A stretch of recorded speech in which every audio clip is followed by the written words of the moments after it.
So, andito tayo ngayon guys. Ito yung binili namin BM. Wala lang, kasi masaya eh. Pag nakakita kami ng ng washery na unit, yung talagang washery na maganda, kahit hindi Ford, binibili namin. Kasi bang for the box. Eh, may-ari nito, congressman. So, walang pakialam sa pera yun. So, lahat nung po pwede rito, ginawa na niya. Kaya nakita nyo, madalang kami makakita kasi ng ganito, nakakatuwa. Nakita mo pati ito may aircon, oh. Freshness, oh. Ayun nga, no? Ayun pala dyan. Hello. Sarap. Lamig, pare. Oh. 'Di ba? Washery talaga siya. So, nakakatuwa kasi dati, marami kaming BM dati.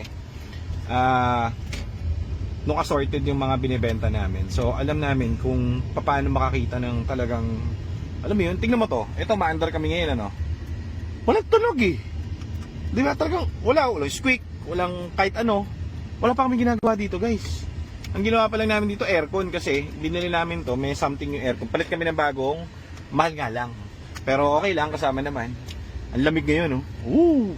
Ang sarap. So, kita mo, sarap i-drive. Matuli. Ang ganda, no? Iba yung comfort eh.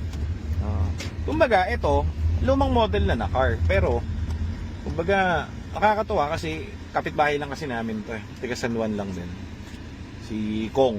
Shoutout kay Kong, ganda ng kotse mo. Eh, wala siyang parking eh. So, Ako blow by. yun yung mga inaano namin, tinitirada. Ang ganda, oh. Buti uso. Tapos sinaming gauge. Ang ganda, oh. Washery talaga, pare. Saka lahat working, mga bintana. Nakalaga. Kumbaga naanuan to, yung kumbaga nabigyan ng TLC nung may-ari. Kaya maganda. Kaya kinukuha pa rin namin. So ngayon, for sale na siya kasi aircon lang naman ginawa namin dito. Then tinetest drive na namin kung uubra. Eh, wala kaming masabi. Layo na ng mga pinuntahan nito. Nakatatlong araw na sa amin to. Eh, may bayar daw tayo nito, no? May bayar ba tayo nito? Magde-deposit daw na. Tignan natin kung mabibili. Pero kahit di niya mabili to, pwede to pantago kasi namin. Ang ganda eh.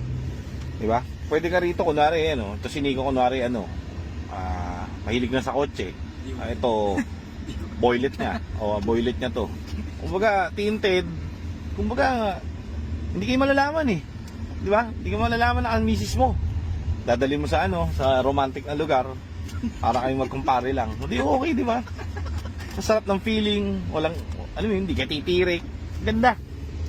Okay siya. Walang kahit anong tunog kaya nakakatuwa. Pag mga ganitong kotse, hard to find. Kumbaga madala ka naman makita ng ganitong BM na sa labas. Rare condition. Ganda pa nung mugs. Pristine. Original. Ang sarap. So ngayon, benta natin to.